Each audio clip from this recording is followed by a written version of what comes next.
And that's kind of how I felt with his opponent today. Right. Yeah, I mean, look, if you take a look at here, like when he went down, I noticed you landed a lot of sneaky 1-2s, like right down the pipe, and you heard him a couple of times. You think that maybe you should have went a little more to the body, maybe would have chopped him down a little earlier? Definitely. I was thinking that in the fight. I'm like, damn, I need to touch this guy's body some. But it felt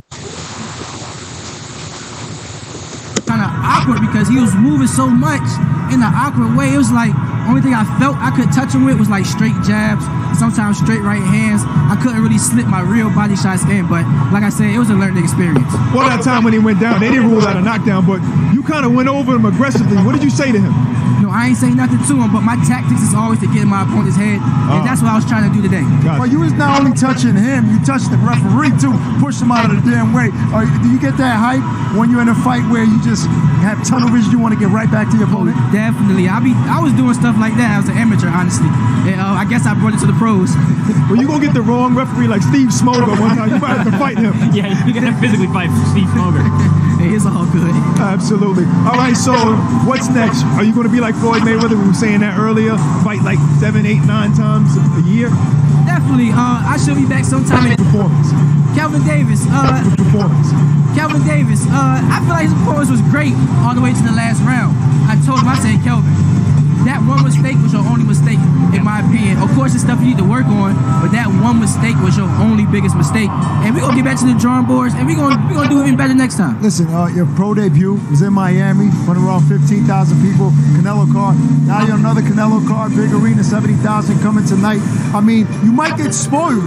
I mean, fighting in big cards, or do you not care in the type of atmosphere that you fight? You just want to get the fights in? Definitely, man. I'll go to NBC, Ring City to fight if I have no fights for that month. Like, I just want to stay busy and stay active so I can keep getting better and better each time I'm in that ring. So when the big fights do come, everything in my craft is perfected.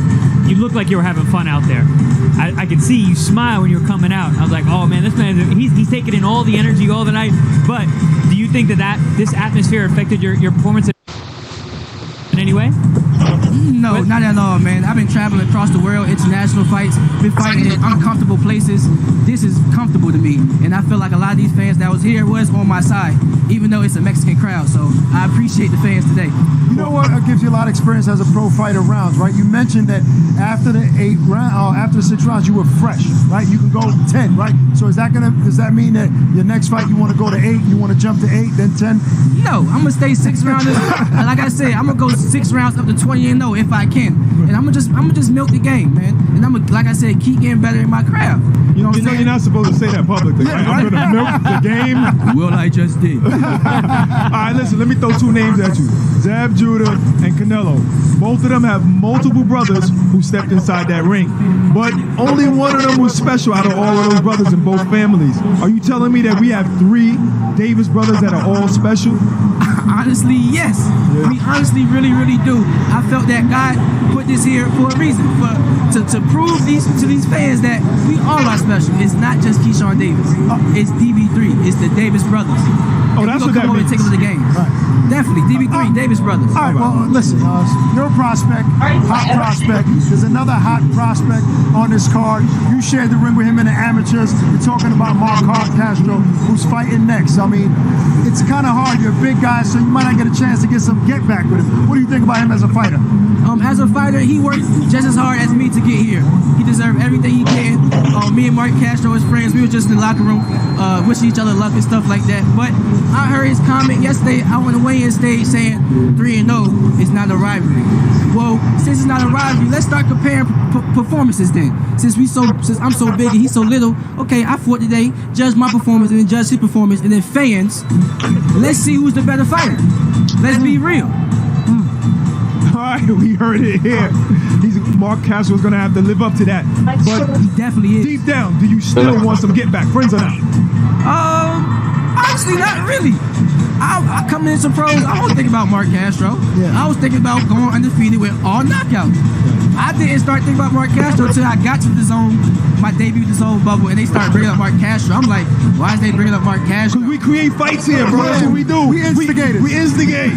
No, but it's true what you said, because look, Barack, I mean, a lot of people bring up old fights. You know, we talk Savannah Marshall, Clarissa Shields and all, but if you think about it, how many fighters have losses in the amateurs? Are we going to go back and try to avenge every single loss in the amateurs, Chris? Yeah, how far are we going to go back? We're really talking here. You guys have your own careers, your own different trajectories. Hey, if it happens, it happens. But I don't think Keyshawn Davis is really looking in that direction. It's a story, though. Yeah. That's the thing, though. When you got a story, it creates a better atmosphere, a better fight. Honestly, I think it could happen. I really think it could happen. We're not too far apart. It's just we so early on in our careers. Yeah. You feel what I'm Way saying? too early. I will be able to go down to 130 if that fight is available at 130, but I'm not going to 126. But the farthest I will go is 130 to make that fight happen. Mark Castro, if you want to make this fight happen, we can promote the shit out of this fight and make it happen. If you want to fight. You might not have to sign to a promoter, man. Maybe Keyshawn Davis Promotions. TB3 promotion. TB3 Promotions. Starting off right, promoting yourself. Before you get out of here, Keyshawn, real quick, we're here for the big fight, right? Canelo, Saunders. How does that fight play out? I think it's a 12-round fight. I think Canelo is going to win, but I don't think he's going to knock Billy Joe out. I think he's going to win a 12-round split decision. But I'm sorry, Canelo, you're one of my favorite fighters, but I'm going for Billy Joe Saunders. I love the underdog fighters. I love the mentality Billy Joe coming in with. I love his heart that he coming in with. He's not scared. He told everybody earlier in the week that y'all better get this right or I ain't fighting. And he making sure everything's right. He's here to fight, and I can't wait to see the fight happen tonight. Well, that's why I was rooting for your opponent, because I like underdogs too. All right, thanks for joining us, Keyshawn, man. Good luck next time out in the ring, man. Thank Congratulations you. again. Let's go over to David Diamante and get to this Castro fight. Ladies and gentlemen, we are set to go with our next contest of the evening. 6 rounds in the Super. Ladies and gentlemen, we are set to go with our next contest of the evening. Fighting out of Mumbai. 6 rounds in the Super. Ladies and gentlemen, we are set to go with our next contest of the evening. Fighting out of Mumbai. 6 rounds in the Super. And the final fight of our Before the Bell card comes to pass, and a lot of expectations on the opponent of this young man. It's a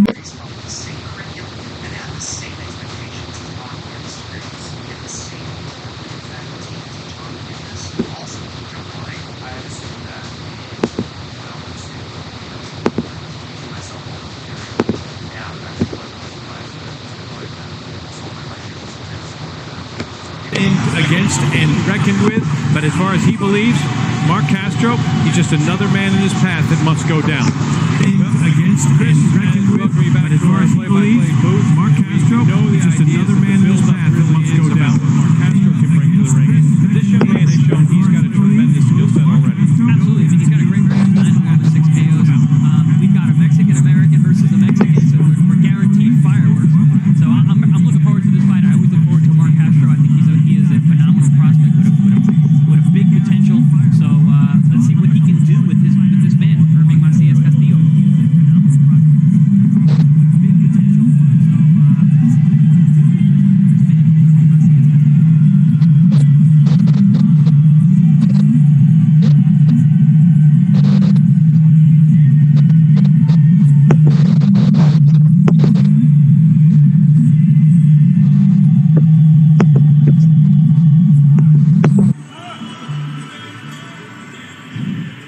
And now, set to make his ring walk, here is the undefeated Mark Castro.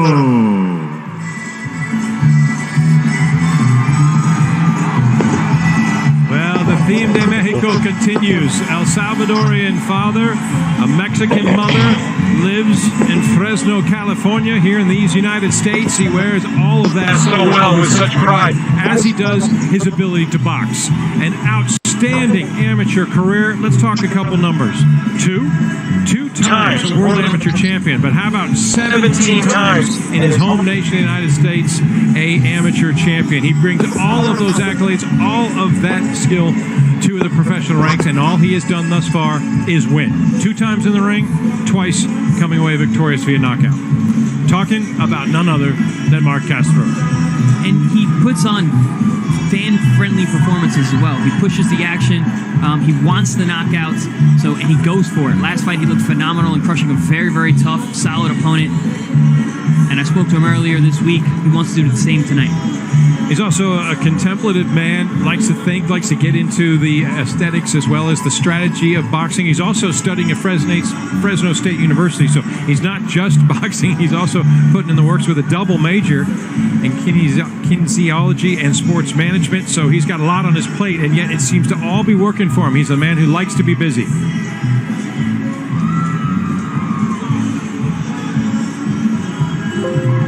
So the fourth of 4 fights ready as both fighters have made their way to the ring. Castro and Castillo on this Cinco de Mayo weekend in Dallas, Texas, here in Arlington at Cowboy Stadium, affectionately known as AT&T Stadium. 70,000 strong expected to fill in, and already many of the fans have filed in to fill in seats. This is going to be a stage that has not been witnessed or experienced by either of these fighters previously, certainly as pros. Ladies and gentlemen, from AT&T Stadium here in Arlington, Texas, USA, live on the Zone, we are set to go with a special super featherweight attraction. And it's all being brought to you courtesy of Mr. Eddie Hearn of Matchroom Boxing. We're sponsored by Hennessy, Never Stop, Never Settle, Air Force Reserve, Tecate, Bet Online, O'Reilly Auto Parts, Orange Crush, and Value. Introducing your 3 judges scoring this contest from ringside: Robert Chapa, Don Griffin, and Anthony Moss. And at the center of the belt, your third man in the ring, referee Rosario Solis. And now, ladies and gentlemen, 6 rounds of boxing scheduled in the super featherweight division. Introducing first, fighting out of the red corner, standing with his head trainer, Marco Antonio Rodriguez. He wears the blue with white and gold trim. He scaled 127.6 pounds. His professional record, 8 wins, only 1 defeat, with 5 wins coming by way of knockout. Presentando el hijo de Monterrey, Nuevo León, México, Irving Macías Castillo.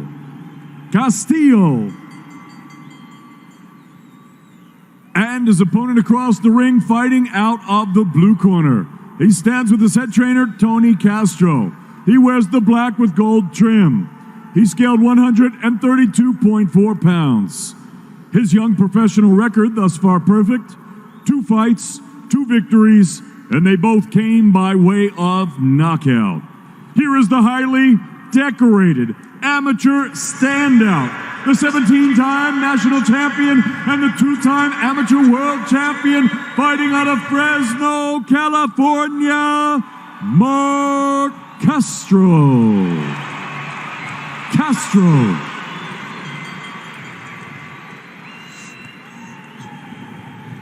Now, gentlemen, give you the instructions in the dressing room. Give las instrucciones en el vestidor. Protege de todo tiempo. Protect yourself at all times. Obedezca mis órdenes. Obey my commands at all times. Good luck, guys. Touch them up. Toque guantes. Recognition from Rosario Solis as the 2 fighters head to their corners and prepare. The atmosphere already starting to build up.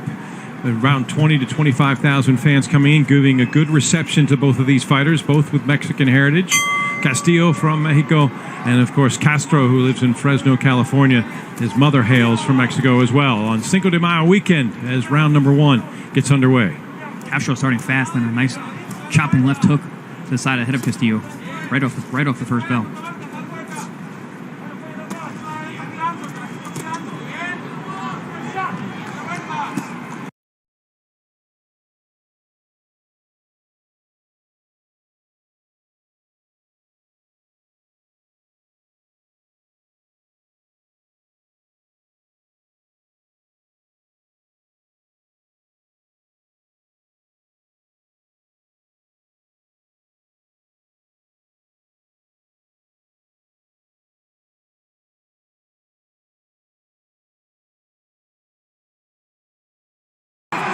And it has animated this already growing crowd. As mentioned, to expecting 70,000, I would estimate just shy of maybe 20,000 at this point, and they're already starting to take a look at Castro, and they like what they see. Yeah, Castro looking very strong right now, letting his hands go really well, finding all the holes in the defense of Castillo. I mentioned a smart boxer. He really uses the ability to think and out-strategize opponents is Castro. His mother, a school teacher, really instilled in him the idea to study, to really try to learn, to go in with a plan of attack, and boy, has he come out with one. Aggression, followed by more aggression. Yeah, it seems like his game plan was come out here and hurt his man. And we are not mad about that. A heaping helping from Castro. Ooh, good left hook to the body there along the ropes. Little blood from the nose of Castillo now. So much pressure being put on by Mark Castro. Oh, he's feeling leather just constantly. Every time he opens his eyes, it appears that there's a glove right on his face. You know, Castillo seems to be making a technical mistake. He picks his head up when he punches. And just no defense. Castillo just can't put anything up that is stopping or impeding the progress of the fists of Castro. Oh, big right hand there from Castro. I don't see this fight going much longer. Yeah, the eyes will now be on Rosario Solis as he has to watch out. Castillo could be in danger of just being punished and therefore hurt. I mean, Castro continues the unrelenting pursuit. I like what Castro's doing. He's not forgetting about the body either. He's starting upstairs and working his way down with right hands and left hooks to the body on either side. Ooh, there's that left hook again. Castro too big, too strong, too good right now for Castillo.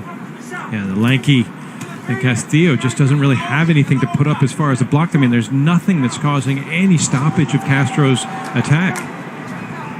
No, I mean, it looks like Castro has filled in nicely from the weigh-in yesterday. He looks very strong. Looking much bigger and stronger than Castillo. Castillo waiting for that bell to sort of save him here in this opening round as Castro just dominates. A smothering attack in the opening round. That was pretty much an onslaught from bell to bell from Mark Castro.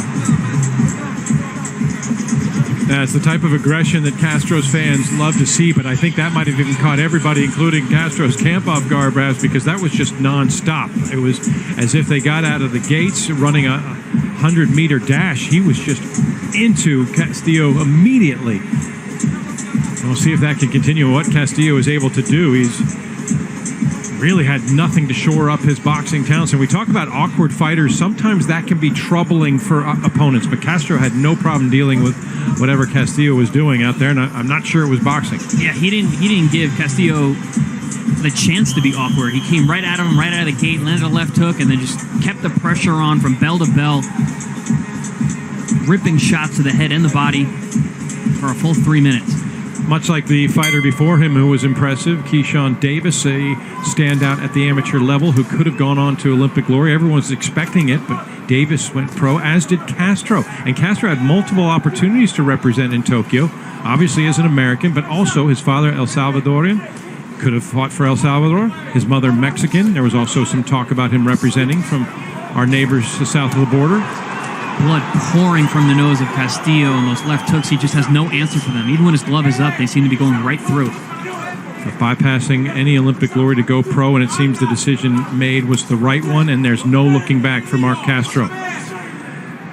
And he has been forward-thinking in this fight right from the outset. Castro just ripping shots with both hands any chance he gets. The face of Castillo is a bloody mess. In case this fight does end up being of brevity, as it seems to continue to move in Castro's way, what are the things that have really impressed you from the maturation process of amateur to pro for Mark? You know, honestly, I've seen a maturation process from his pro fights. You know, from his pro debut to his second pro fight, which we had the chance to call.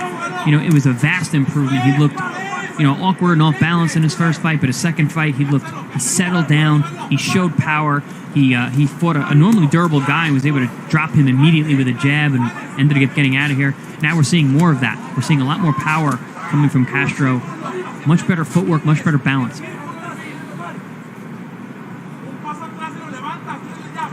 And you can tell Castro, he didn't come out here to show his boxing skills. He came out here to make a statement that he's a power puncher and he's going to try and get his man out of there.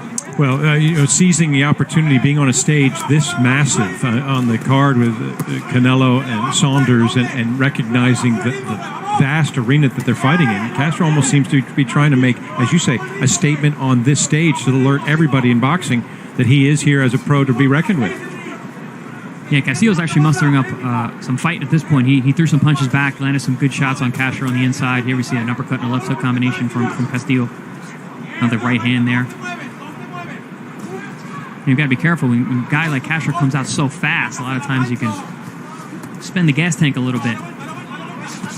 Yeah, if Castillo, I don't know if he had the forethought to do it because he's really been weathering a lot of blows, but if he thinks that if he's got the stamina can hang in, Castro punches himself down a notch or two because of all the expended energy. Very possible, especially, again, we were talking about the magnitude of this fight. Nerves plays a big part of your conditioning as well. That can sap your gas tank as well. And when you got a guy like Castro throwing such big shots like this throughout, good right hander from Castillo, it's easy to sap that gas tank.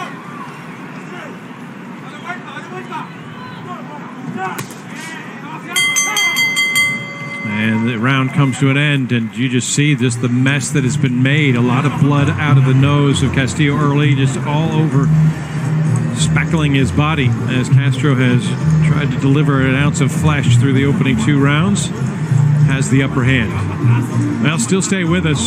We'll conclude our Before the Bell broadcast and then moving over to the zone for the main card, the main event tonight.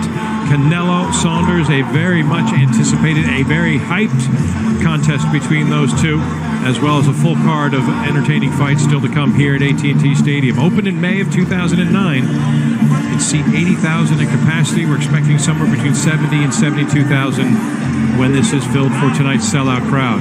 And another good look at just the determined, look at the focus of Castro as he zeroes in on Castillo. Yeah, the intensity so far from Castro has been impressive. Both two-handed onslaught from the very opening bell, and it's continued through 2 rounds, marked up the face, blood all over the ring at this point from Castillo. Start of round number 3 as we approach the halfway mark of the scheduled 6 rounds. Kevin Skinner alongside, former MMA champion, boxing champion, author of Fighter's Kitchen. Kickboxing champion, not MMA. Kickboxing, excuse me. Sorry, I got so ahead. I wanted to give you that plug for that Fighter's Kitchen. By the way, bought it. Some of the recipes, fantastic. Well done. Thank you. I appreciate that. Already starting to drop kilos. Not fighting weight, but it's helping me get in shape, carrying around that 6-month-old kid. But Castro's been carrying this fight on his back. He has been the man who has been out front. He's got a foothold on the opening 2 rounds. What about what's the book on Castro as far as his ability to focus in and really fine-tune the idea of how he approaches fight after fight? Is he a guy who just zeroes in, or does he kind of take a little time away, then come back to boxing when he's ready to fight? No, I think that he's the kind of guy who lives it, makes it a lifestyle, stays in the gym. He's been boxing all his whole life. In the last training camp, I spoke to him quite a bit about, making his training more scientific and being a little smarter about it. But yeah, no, he's all in his boxing.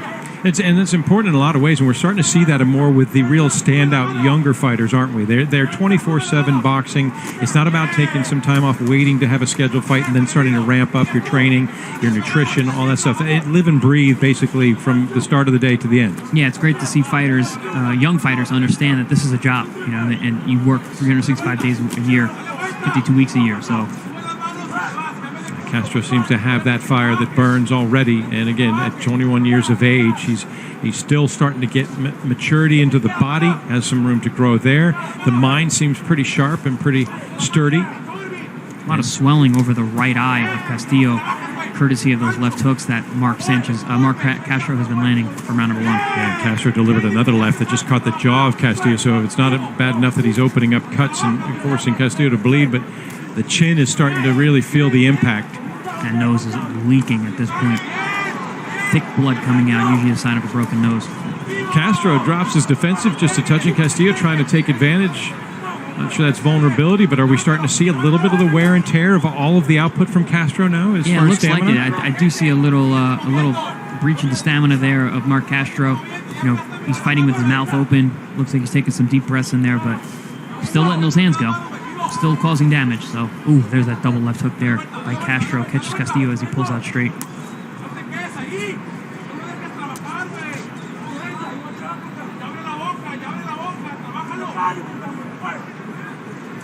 But you can see the focus on Castro, man. He has not taken his eyes off of his opponent. He's had that dialed in, zero gaze, as if the horses that have blinders on. He is fully focused on Castillo ahead of him as this third round comes to its conclusion. But a couple of nice adjustments. Castillo's taken a lot of punishment already through the first half of this fight, but he hasn't really wavered himself. He still shows that he's got maybe just taking those punches has benefited him, as Castro seemed just a little less with the quickness, if not the focus. There's no question Castillo is a very, very tough customer. Like you said, he hasn't wavered that much. He's been taking the punches well. It's just his face hasn't. His nose has been busted up. He's starting to swell up. He's been taking a lot of halation punches all night long, but hasn't gone down yet. Hasn't seemed like his will is broken yet either.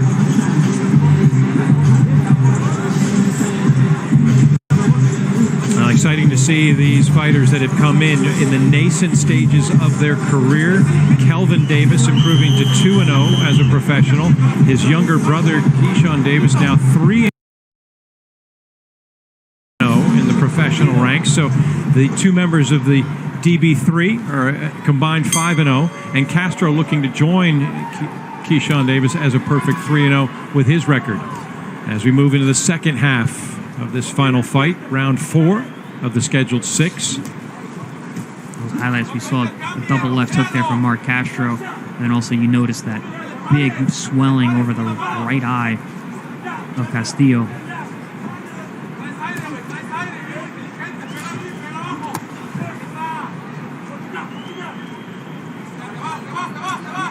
Oh, good double left hook, high and low. Yeah, he's used that double left hook just a couple of times here just to really sting Castillo.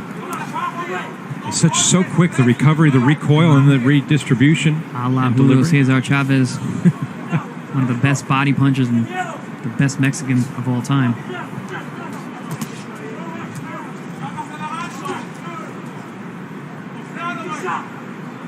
Castro, as mentioned, makes his home in Fresno, California, somewhat central to the state, kind of in the eastern central portion, sort of just along the borders of Death Valley. But it's been a town that has produced a number of tremendous professional athletes, most noticeably and most common being in the NFL ranks. But there's also been Major League Baseball players such as Tom Seaver, NBA stars. The NFL has produced a number of quarterbacks like David Carr, Trent Dilford, Ryan Matthews. But there have been professional boxers that have hailed from Fresno. Jennifer Alcorn, the 18-0 professional career. She was a WIBA, IWBF, and IBA lightweight world champion herself.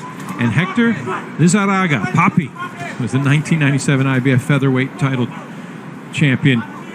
But Castro wants to be the man to come from Fresno. Let's not forget Ramirez, who is the WBO and the WBC junior lightweight world champion, who's fighting in unification in just a few weeks against Josh Taylor. Sure. So some good pedigree hailing from there. But here's Castro once again, and now it is done. Well, he had a little bit of a foot off the gas moment in the previous round, but it was not to be, because when he regrouped and came back with a flourish, once more, it is Mark Castro who proves that he is a force to be reckoned with, as the super featherweight finds his way to a perfect record once again, stopped. And what can you say about a guy who goes out and just knocks out opponents? Well, 3 for 3 for Mark Castro as a pro. Yeah, I like that stoppage. I think that he had taken enough punishment. Castro wasn't putting on as much pressure as he was a couple rounds earlier, but he was still doing a lot of damage, landing a lot of punches. Really, Castillo had no answer for the two-handed assault that Mark Castro started from round number 1. And for Rosario Solis, that's all the occurrence. You'll see here at the end as Castillo says, wait a minute, why are you stopping the fight? I can still take a lot of punishment, but that's the point, isn't it? He was being beaten. Yes. He wasn't doing anything to fight back. Listen, I understand where Castillo's coming from. He was still throwing punches. He was still in the fight. He was still on his feet. He wanted to go out on his shield. He's a true Mexican warrior. But listen, he was way behind, and it wasn't really mustering up much of any kind of offense that would have offset Castro down the stretch. And there might have been a pride factor for Castillo to stay in and try to withstand and endure the pressure from Castro, but Solis says that's enough. I don't want to see anybody getting hurt, and it was Castro who was just wheeling and dealing, forcing the pressure, and the continued ascent of the young stars from the United States. Keyshawn Davis followed by Mark Castro. It is Castro who who emerges victorious in an impressive effort on this 8 de 5 in Arlington, Texas. Ladies and gentlemen, referee Rosario Solis calls a halt to this contest. The official time of the stoppage, 2 minutes and 4 seconds of round number 4. Your winner by TKO, he's still undefeated, Mark Castro. And what a talent and what a professional already.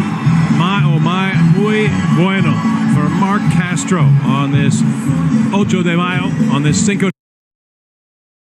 de Mayo weekend. An impressive performance, and he will be absolutely delighted as he improves to 3-0 as a pro. Castro back into the win column here in Texas. DAZN's first NFT drop lands with Canelo versus Saunders. Engage with the fight like never before with exclusive DAZN NFT collectibles, digital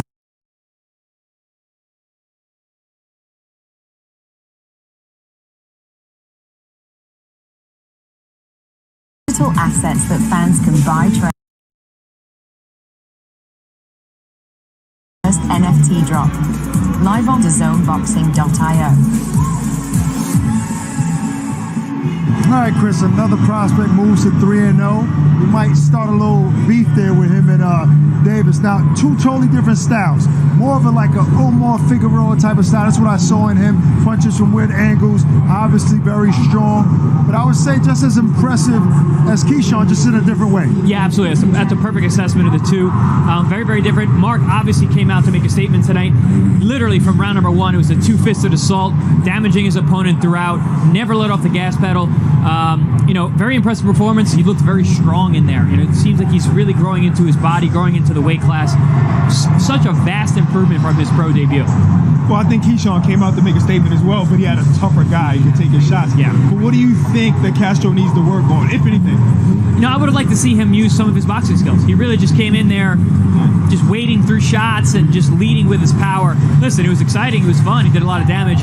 But I would like to see him use some of that boxing skill from the vaunted long amateur career. He's going to need it as the competition steps up. I want to continue instigating. Who were you more impressed with, Keyshawn Davis or Mark Castro? Honestly, I liked what Castro did, especially because of where we are, but I'm so impressed with Keyshawn Davis. His ability to be offensive and defensive at the same time, to seamlessly slip in between hitting the guy and not being hit, that's boxing. Now, I like what Mark did. It was wonderful getting the stoppage. Do you think they maybe should have stopped a little bit earlier? I thought so. I was saying that during the cast. There was enough damage being dealt. I understand where Castillo was coming from. He was still on his feet. He never went down. He wasn't really that hurt, but his face was a mess, and he was so far behind and so outgunned. There was no need to see any more. Yeah, I always say that, Chris. Sometimes, it's a 4-round fight, right? This might have been a 6-rounder, but what's at stake at this fight to put this fighter through that much punishment, right? When you're talking championship fights, big opportunities, I understand why the refs might give a guy a little bit more, but there was no way this guy was winning that fight. I think the refs, maybe even his own corner, should have stopped that after the first round. I thought it was going to get stopped in the first round. Castillo was tough. He came back a little bit, but he wasn't really strong enough or had enough firepower to keep Mark off him. I mean, it is what it is. At the end of the day, you got the stoppage, and the kid lives on to fight another day. All right, so you was impressed more with Keyshawn Davis. So you're going to get a Keyshawn Davis NFT? If I knew what that was, maybe, but I have no idea what an NFT is. So sounds fancy. Yeah. All right, let's move on to the main event of the evening, man. I mean, this is what, before the main event, obviously we're gonna get into some co-main event. Look, it starts off with heavyweights as the highly ranked Cuban Felix Sanchez looks to continue his unbeaten run when he faces New York's Nagy Aguilera. And super welterweights Kieran Conway and the unbeaten former Olympian Suleiman Kosoko should have fought last year, but they're finally clashing tonight. That's right. Then it's a world title action. Defending the WBO light flyweight champion Elwin Soto makes the third defense on his crown against Japanese Katsunado Takayama. And finally, the reason why you guys are all watching and the reason why we get a paycheck is Saul Alvarez, the big super middleweight unification showdown with Britain's unbeaten Billy Joe Saunders takes place live and exclusive on the Zone in front of 70,000 fans here at the AT&T Stadium in Arlington, Texas. I mean, look, Chris, this is what we're all here for, right? The curiosity of how good can Billy Joe Saunders do against Canelo Alvarez? People keep referring to Lara, to Trout, to Floyd, boxers. Obviously, this is not the same Canelo Alvarez that we saw years ago. But Billy Joe Saunders is a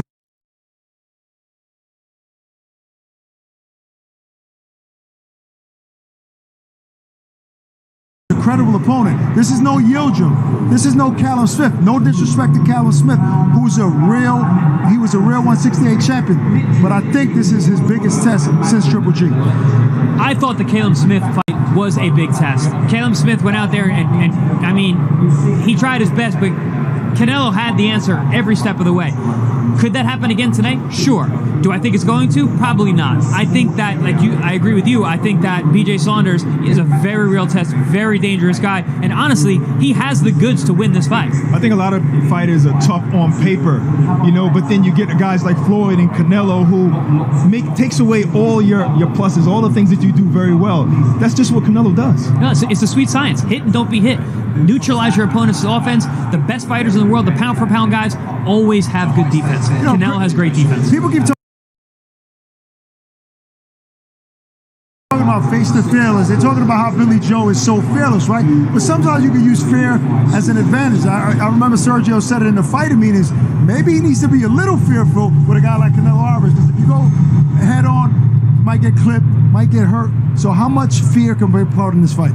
I think it's going to play a big part of the fight. I think BJ knows what he has in front of him. He gives all the credit that is due to Canelo Alvarez. He knows he's a great fighter in front of him, but he believes he's a great fighter as well. I don't care what, all that trash talk, he's not dumb. He's a two-division undefeated champion for a reason. He's going to go out there, he's going to fight smart. Which fight in your career were you a little fearful of before you fought, if any? Man, definitely Ruslan Provodnikov. The guy was the boogeyman at the time that I fought him. He had just had a fight of the year fight with Tim Bradley where they were going back and forth, and everyone thought that he was literally the monster of the division. So. You beat him. Yeah. Chris, I'm glad you mentioned the boogeyman, because I remember Triple G was a boogeyman. Kovalev was the boogeyman. Lomachenko was the boogeyman. Has Canelo become the new boogeyman in boxing? I believe so. We saw it with Yildirim, the Mike Tyson effect. He was beaten before he went in the ring. We haven't seen that in decades. That's the boogeyman, and that's what Canelo represents these days. 100%. I definitely got to agree with you. But, sometimes we look ahead of things, and it's okay. I think when a fighter says he doesn't want to look ahead, you overlook when you don't train hard. You want to plan your future. What's next after this, after Canelo, if he beats this Brit? I'm going to go off what he's been saying he wants to. He wants to unify 168. There's a couple other fighters in that division, a couple other champions that he needs, one other champion that he needs to fight, and that's Caleb Plant. Yeah. But there's also Benavidez, who's a monster, who's someone I think is a very, very stiff test, even for Canelo. Right, but Canelo is trying to unify the division, trying to become undisputed, right? Benavidez, as great as he is, he doesn't have anything to offer. He holds no strap. So what would be the point of Canelo fighting Benavidez unless it's a Mexican type of, heritage thing? And he said recently that not anytime soon he's not looking to fight any Mexican fighters. Bragging rights, basically. Goes a long way. Yeah, no, I mean, look, I remember actually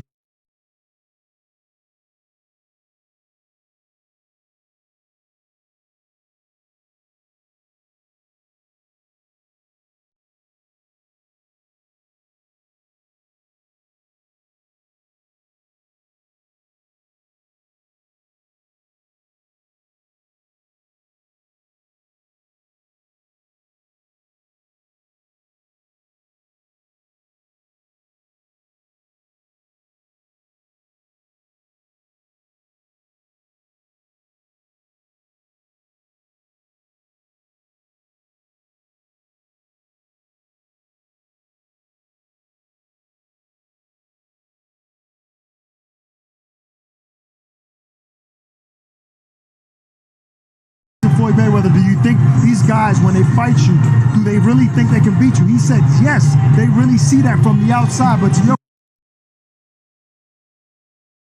point earlier, Barack, when they get in there, it's a different story. Chris, do you feel like when Billy Joe gets in that ring tonight against Canelo Alvarez, is it going to be a different story? I do. I think at some point, probably in the middle rounds, especially toward the later rounds, the gap in their abilities are going to show. And I believe that Canelo is going to be in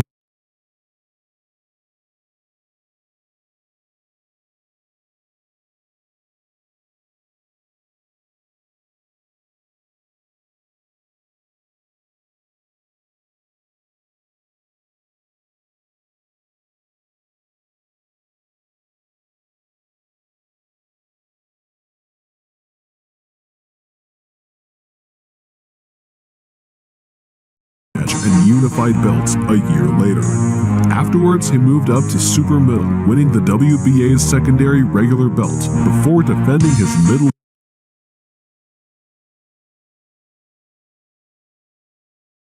light heavyweight and KO.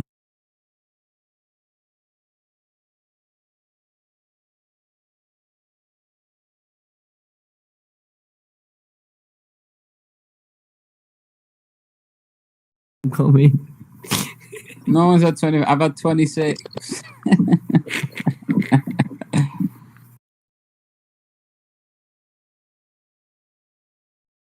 Welcome to Raid Shadow Legends. If you're wondering just what you're getting into, Raid Shadow Legends is a... Still stalking Klein. Everyone's watching. All I'm seeing is NDL.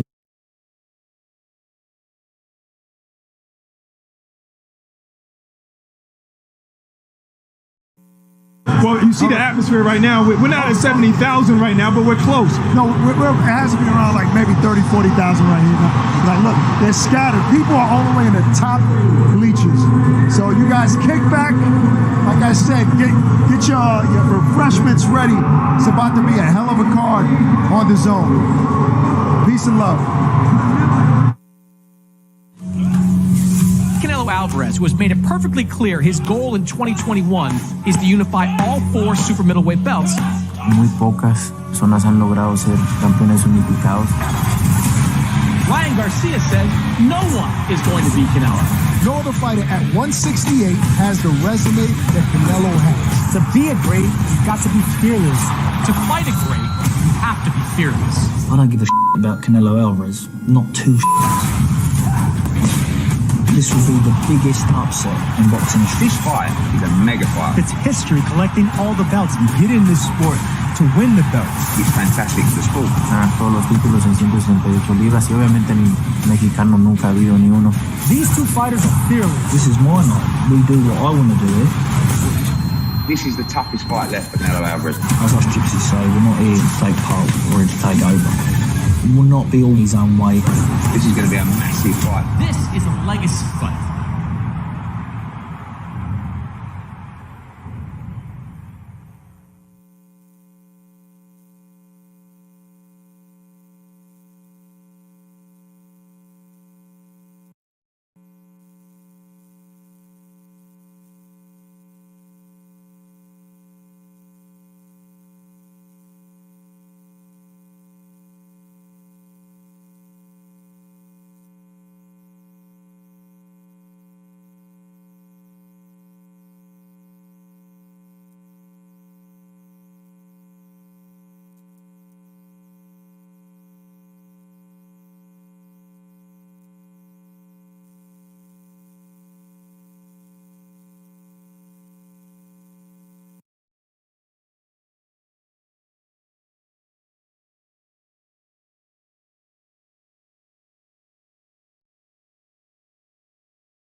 Boxing doesn't work that way, okay? It's not always fair and honest. If it were fair judging on my kid's life, I'd put all the money in one pot and say, yeah, do it. As long as I knew 100% it was going to be fair judging. Because... Really? You think that there's any shot Las Vegas would not even put a line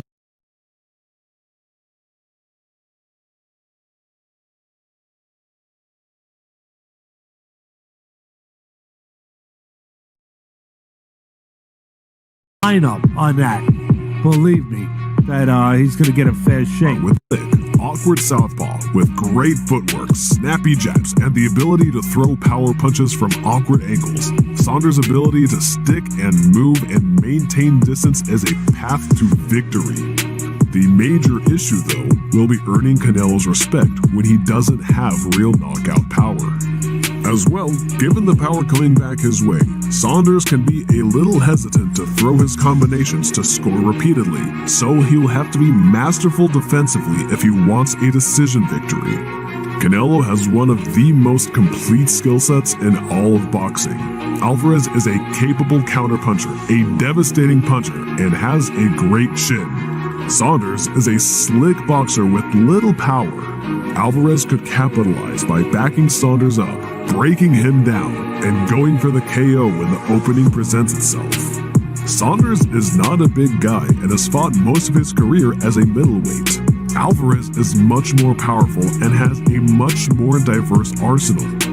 Saunders is taking a big step up in the level of his opposition against Alvarez, but with Billy's attributes, we might just witness an upset if he can keep out of the way of Canelo's power, make him miss, and outbox Canelo to impress the judges enough to give him the decision. While he's improved his craft over the years to a point where you may consider him one of the premier boxers in the game, he still doesn't have the quickest feet. Floyd Mayweather certainly riddled him with punches as a youngster, but the real comparisons on Canelo's resume that could offer Saunders hope would be Canelo's debatable decision victories against Austin Trout and Erislandy Lara, who both gave him fits.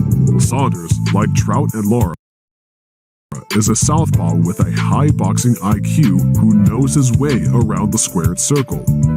It's imperative that he slows down the tempo and lulls Canelo into a match where not much is happening in the terms of action. For Saunders, less is more. You can make the argument that it'll be very difficult for Saunders to win a decision this way, but this is the best chance he has. He simply can't win a firefight against Alvarez, so outboxing him will be his best bet. Billy Joe Saunders, for a long time, has said he will beat Canelo Alvarez. I knew when I first turned pro that me and Canelo's path will cross. I'd fight him wherever he wants. Mexican boxers are like some of the proudest, most rugged warriors ever. Like Canelo, who's just one of those classic Mexican fighters that has incredible heart, wants to fight the best of the best. I've been believing for so many years now, and I've been believing I could beat Canelo. And I believe in my own heart that I've got the tools to do the job. And if I didn't get in there and do it, it'd be absolutely gutting to do. Gutting thing to live with. I'm going to be putting a £10,000 bet on Canelo to knock Saunders out. Two warriors. One, coming from a gypsy background where fighting is a tradition. It's one fair fight. That's all you know. It was more, you were just chucked out, you know, and we're going Roman playing. It was mostly a pair of gloves and to fight. The other, coming from a similar culture of Mexico where boxing is the most popular sport, and in some cases, it's just a part of the lifestyle.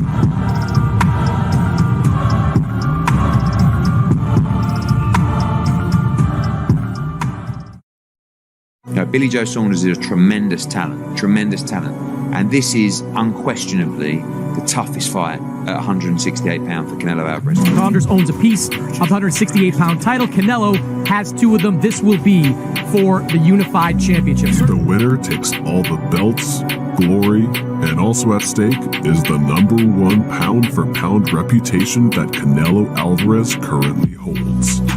I know Canelo won't beat me. I am willing to put what I get for the fight on our beating, providing there's no dodgy scorecards. Everything's kept on a fair playing field. Alvarez and Saunders have both hung around the sport for a long time, but have never crossed each other's paths. Somehow, the duo was destined to meet each other, and it seems they'll collide just at the right time. Fuck that, man, I don't give a What you wanna get smoked? I got more than $1 million in savings, but you can still get shaven. If I ever get caught by the pagans. This fight has all it takes to stay true to fans' expectations and promises to be an action-packed 12-round war. Moreover, the winner of this fight might just put himself on top for the undisputed title fight with the IBF champion, Caleb Plant. This fight continues Alvarez's quest of collecting all 4 titles at 168 pounds. Callum Smith, Kovalev, Danny Jacobs, Yildirim, Golovkin, you know, all of those styles are fairly straightforward. So I do believe it. He has improved so much, but he hasn't had the chance to show those improvements against that specific style. So until we see that on fight night, I guess there will always be people who will say, oh, Trout, Lara, Mayweather, oh, he doesn't like the movement. I've never been in the ring before in my life and never found a way. Whatever it is, sparring, fighting, you know, wherever it's been, I've always found a way. Saunders have and footwork to match, but Alvarez right now stands as the unquestioned pound-for-pound #1 fighter in the world. He's been plenty active, with wins over Callum Smith and Avni Yildirim in December and February, respectively. Really, it's unprecedented activity for a star of his magnitude in this era. Hey, who's next? Who's next? I just said that's 3 now. There you go. No matter fucking what. Unlike Smith and Yildirim, Saunders figures to present a challenge. The Mexican superstar turned pro at just 15 in his homeland in 2005, but he made his U.S. debut 23 fights and 3 years later. 6 years after turning over, Canelo became the WBC light middleweight champion, beating Ricky Hatton's brother, Matthew. He won the WBA belt too in 2013 against August Trout, which set him up with a blockbuster pay-per-view with Mayweather. But Canelo, only 23 at the time, was handed a humbling boxing lesson by the master tactician Mayweather over 12 rounds. To land the right hand. In fact, he jabbed in 2 different places. After that defeat, Alvarez won 1 more title at light middle against Liam Smith, before finally moving to middleweight for Golovkin. The pair had 2 thrillers, starting with their draw in 2017, before Canelo won the rematch and unified belts a year later. Afterwards, he moved up to super middle, winning the WBA's secondary regular belt, before defending his middleweight crown against Danny Jacobs. Canelo in 2019 moved up as high as light heavyweight and KO'd Sergey Kovalev for the WBO title. We gonna fall, then we let it pop, don't let it go. To ensure he was a full-fledged 4-division champ, Alvarez challenged Smith for the WBA title last year, winning a shutout on the cards. Since Canelo's sole defeat by Mayweather, he has become a defensive maestro, and moving up in weights has only increased his punching power. I think styles make fights. I think my style is made, and I mean made, for someone like Canelo. Just make sure it's fair. No weight clauses to get in the ring half dead. No 5 or 6 rounds up for them before we even start. You make it fair and I'll beat them. Billy Joe is straight talking. He'll run and bounce around and throw these little soft jabs, and then if you don't hit hard, he'll try to get in the middle. You feel me? Still, WBO middleweight champion of the world, still undefeated, the superb Billy Joe.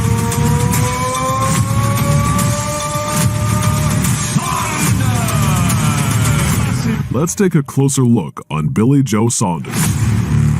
He became world champion for the first time in 2015, beating Andy Lee to win the WBO belt. He made 3 defenses, including a career best win against David Lemieux in 2017, before moving up in weight. Saunders then became a 2-division champ after winning the WBO super middle crown against Shafat Asufi in 2019. Since then, the Brit has fought just twice. Wow, and it came from an angle. Most recently sending Martin Murray into retirement in December. You know what I'm saying? There's no dog there. You know, some people talk the dog, and then some people fight the dog. You know what I'm saying? You went 12 rounds with Martin Murray. That's the best I can tell you. It's attitude in fights, to win fights. attitude and balls, and Billy's got plenty of it. Canelo's a great fighter, but he's got a lot of force. Billy Joe Saunders represents to me an overachiever. He represents a guy who doesn't have the greatest of talent. He has good talent, but he's not great in one area. But he's solid in all areas, but he's not great. He doesn't have great ability. Blue collar guy. A guy who's technically sound. He crosses his T's, he dots his I's when it comes to his approach. He does everything the right way from a technical standpoint. He's good. Canelo, you could say, has great talents in certain areas. That he's a really good puncher. He's a really good body puncher. You know, you could pick something where you say he's really extraordinary in that area. When he called out Kovalev, guess what everybody was saying? Oh my God, he's going up to light heavyweight. Despite Saunders' tricky style, unbeaten record, and name recognition, the biggest threat to his progression is inactivity, failing to fight more than twice a year since 2013. Billy Joe has some of the tools that could make this fight really interesting, especially on the scorecards. Does anyone actually think that the biggest pay-per-view draw in the sport, who happens to be Canelo, is not going to get a decision if it goes to a decision against a fighter from England fighting in Las Vegas on Cinco de Mayo? Boxing doesn't work that way, okay? It's not always fair and honest. If it were fair judging on my kid's life, I'd put all the money in one pot and say, yeah, do it. As long as I knew 100% it was going to be fair judging. Because... Really? You think that there's any shot Las Vegas would not even put a lineup on that? Believe me, that he's going to get a fair shake. With just 14 knockouts over his 30-win career and only 2 over his last 8, his raw boxing skills are tremendous. A slick, awkward southpaw with great footwork, snappy jabs, and the ability to throw power punches from awkward angles. Saunders' ability to stick and move and maintain distance is a path to victory. The major issue, though, will be earning Canelo's respect when he doesn't have real knockout power. As well, given the power coming back his way, Saunders can be a little hesitant to throw his combinations to score repeatedly, so he'll have to be masterful defensively if he wants a decision victory. Canelo has one of the most complete skill sets in all of boxing. Alvarez is a capable counterpuncher, a devastating puncher, and has a great chin. Saunders is a slick boxer with little power. Alvarez could capitalize by backing Saunders up, breaking him down, and going for the KO when the opening presents itself. Saunders is not a big guy and has fought most of his career as a middleweight. Alvarez is much more powerful and has a much more diverse arsenal. Saunders is taking a big step up in the level of his opposition against Alvarez, but with Bill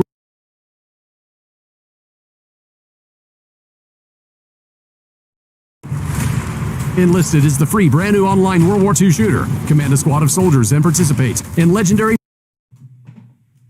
Come on, don't fall, don't fall, don't fall. There we go. Sorry about that.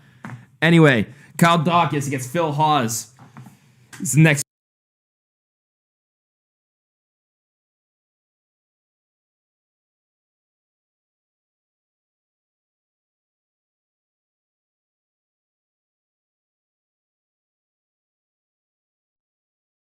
pound-for-pound reputation that Canelo Alvarez currently holds. I know Canelo won't beat me. I am willing to put what I get for the fight on our beating, providing there's no dodgy scorecards. Everything's kept on a fair playing field. Alvarez and Saunders have both hung around the sport for a long time, but have never crossed each other's paths. Somehow the duo was destined to meet each other, and it seems they'll collide just at the right time. Fuck that, man, I don't give a F. What you wanna get smoked? I got more than $1 million in savings, but you can still get shaven. If I ever get caught by the pagans. This fight has all it takes to stay true to fans' expectations and promises to be an action-packed 12-round war. Moreover, the winner of this fight might just put himself on top for the undisputed title fight with the IBF champion, Caleb Plant. This fight continues Alvarez's quest of collecting all 4 titles at 168 pounds. Callum Smith, Kovalev, Danny Jacobs, Yildirim, Golovkin, all of those styles are fairly straightforward. So I do believe him. He has improved so much, but he hasn't had the chance to show those improvements against that specific style. So until we see that on fight night, I guess there will always be people who will say, oh, Trout, Lara, Mayweather, oh, he doesn't like the movement. I've never been in the ring before in my life and never found a way. Whatever it is, sparring, fighting, wherever it's been, I've always found a way. Saunders, a tricky southpaw from Great Britain, is a fantastic defensive fighter with an excellent jab and footwork to match. But Alvarez right now stands as the unquestioned pound-for-pound #1 fighter in the world. He's been plenty active, with wins over Callum Smith and Avni Yildirim in December and February respectively. Really, it's unprecedented activity for a star of his magnitude in this era. Hey, who's next? Who's next? I just said that's 3 now. There you go. No matter fucking what. Unlike Smith and Yildirim, Saunders figures to present a challenge. The Mexican superstar turned pro at just 15 in his homeland in 2005, but he made his U.S. debut 23 fights and 3 years later. 6 years after turning over, Canelo became the WBC light middleweight champion, beating Ricky Haddon's brother Matthew. He won the WBA belt too in 2013 against August Trout, which set him up with a blockbuster pay-per-view with Mayweather. But Canelo, only 23 at the time, was handed a humbling boxing lesson by the master tactician Mayweather over 12 rounds. Touch jab to land the right hand. In fact, he jabbed in 2 different places. After that defeat, Alvarez won 1 more title at light middle against Liam Smith, before finally moving to middleweight for Golovkin. The pair had 2 thrillers, starting with their draw in 2017, before Canelo won the rematch and unified belts a year later. Afterwards, he moved up to super middle, winning the WBA's secondary regular belt, before defending his middleweight crown against Danny Jacobs. Canelo in 2019 moved up as high as light heavyweight and KO'd Sergey Kovalev for the WBO title. Then we gonna boom, then we let it pop, don't let it go. To ensure he was a full-fledged 4-division champ, Alvarez challenged Smith for the WBA title last year, winning a shutout on the cards. Since Canelo's sole defeat by Mayweather, he has become a defensive maestro, and moving up in weights has only increased his punching power. I think styles make fights. I think my style is made, and I mean made.